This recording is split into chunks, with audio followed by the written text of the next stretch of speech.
Hello everyone, this week I have been and bought yet another car from a car graveyard. I am looking around it for the first time now because I had it trailered to where it's going to be worked on, so I've not even seen it properly myself. Don't know if I'm regretting my choice yet. It's very nice, I can definitely see the same potential in it as when I first laid eyes on it, but I don't know, it's a bit close to losing me quite a bit of money. So let's go and have a look around it together, and then you can write in the comments what you think, whether I've messed up with it or not, or even better, if you want to buy it. Right, let's go and have a look. And here we are, it's my new Volvo 740. Now, you might recognise this car because I featured it in a video I did only a couple of weeks ago. At the time, quite a few people messaged me and said, oh, I want to buy that Volvo, how much is it? And I said no, because it was always my plan to buy it. Now, let's have a proper look. So the thing that I love about these Volvos, of course, and especially these sort of 80 ones, is you got these really cool wipers, little windscreen wipers for your headlights. I really like those. These ones don't look too well, they're a little bit rusty, but they don't look too bad, do they? It's in really good condition. The mileage is so low on this, it's only got 55,000 on it, so we'll take a proper look at that.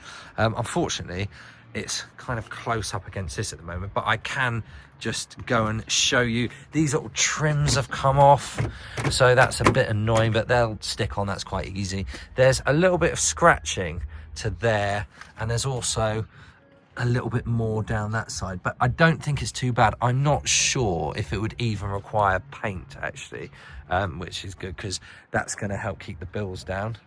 So once I've sorted that out, I have to deal with a couple of other issues. Now, one that I'm not going to really, well, I don't know if I should do it or not, is this roof. You know, you can see the paint's gone there, it's gone faded in the sun, but the rest of the car is really nice. So I don't know, I might leave it. Now, I bought this car as a non-runner. It's got some kind of problem with its stupid Bosch fuel pump system. I've had that problem in a Corrado before, and I swore I would never touch it again. It's absolutely awful. So anyway, I found a guy who's got some parts, so they will be arriving at some point. But the reason I bought the car is because it just looks so nice.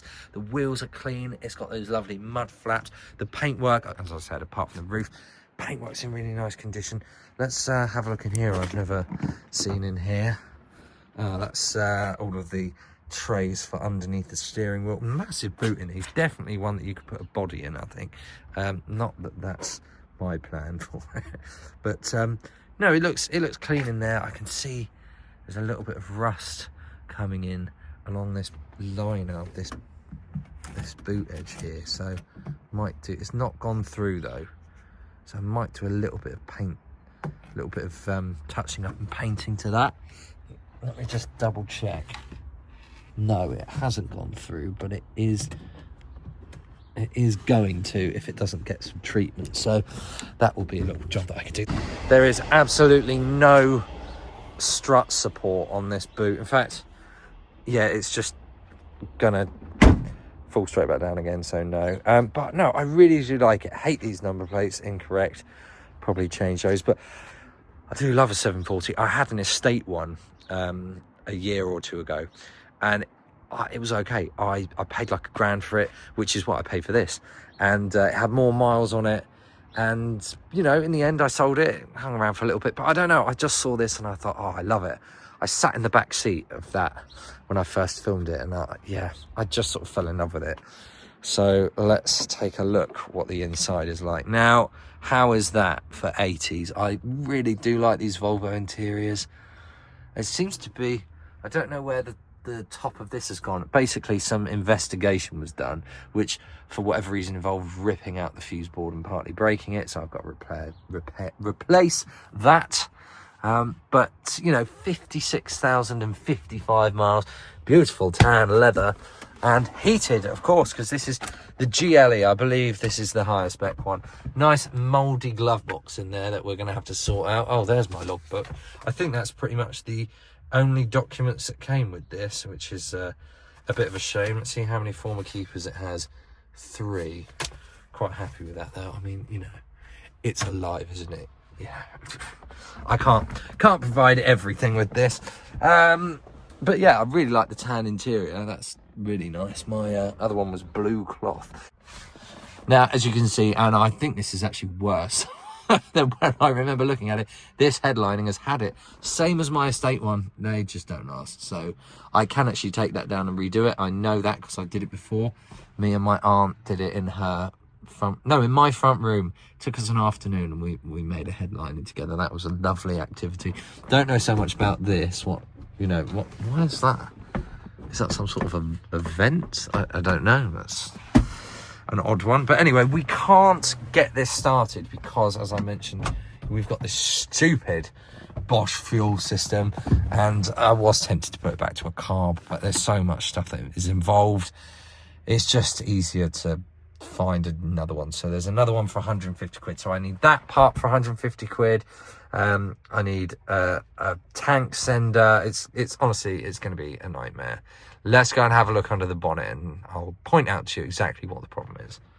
The story with this car is that it was owned by an old man, and then somehow it found itself in the hands of the banger racers, and then my friend took it off the banger racers and put it in his car graveyard. So technically it was rescued from the banger racers, and then I rescued it from the car graveyard. So it's been rescued twice in a year. It's got about 11 months MOT on it at the moment as well, which is mad for a car that, you know, someone's just discarded.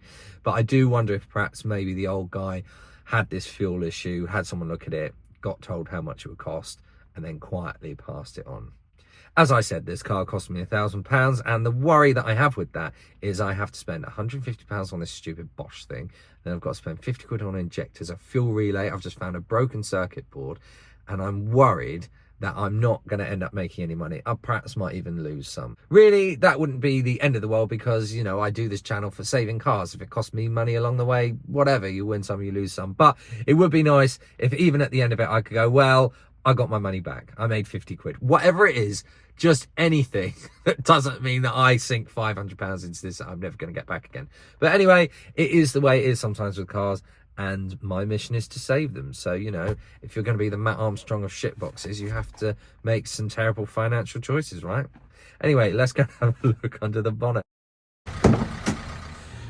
This is one of the things that just made me instantly fall in love with this car, was how clean it is under the bonnet. I don't know if it's been valeted, whether it's just stayed clean, maybe it's just had oil over it all the time and that's why it's never rotten in there, but I think it looks quite good. I don't know what that's doing around there, but anyway, that's not the point. What the problem is this stupid thing down in here that I absolutely would just love to get rid of and replace with anything. I think I'd rather put like a Tesla part in there than have that thing.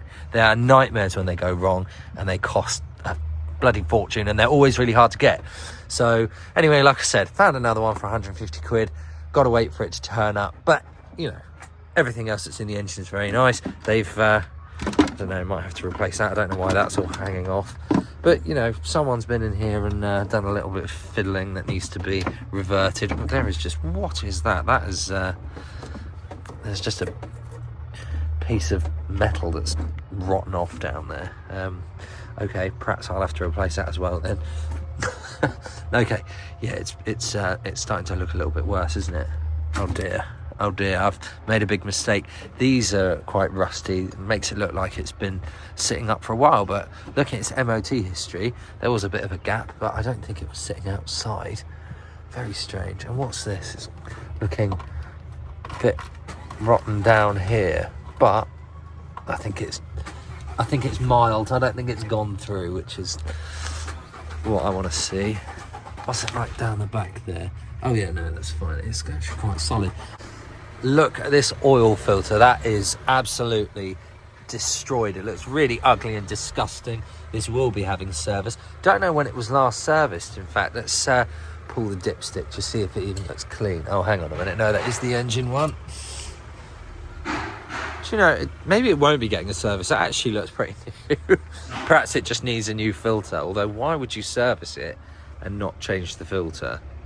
Mind you, this car hasn't driven very far, has it? So it could still be that it's on old oil. I think I'll change the oil in it anyway then. So yeah, there's this little bit of surface along the seam, but you know, this car's from 1987. You can't expect it to no, it's not. It's from 1989, so you can't expect it to be absolutely mint all over the place. Tell you what I do like here, you've got some genuine Volvo HT leads there. Are they the originals? Who knows? I don't really think this car's ever had much maintenance. Sorry, what the hell is this? What? Okay, I've seen some things. Why is that a Kenko coffee over the top of this? All in all, I think that's quite a clean engine bay, and there's nothing in there really that puts me off too much apart from that.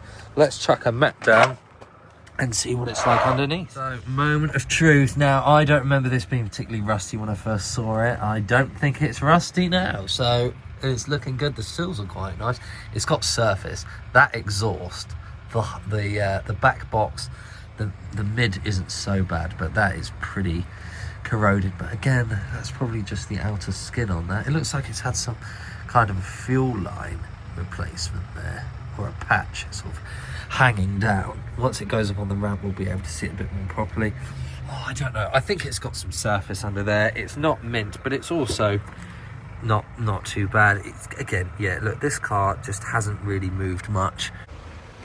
So now you have seen the Volvo. Tell me, what do you think? Have I made a financial mistake?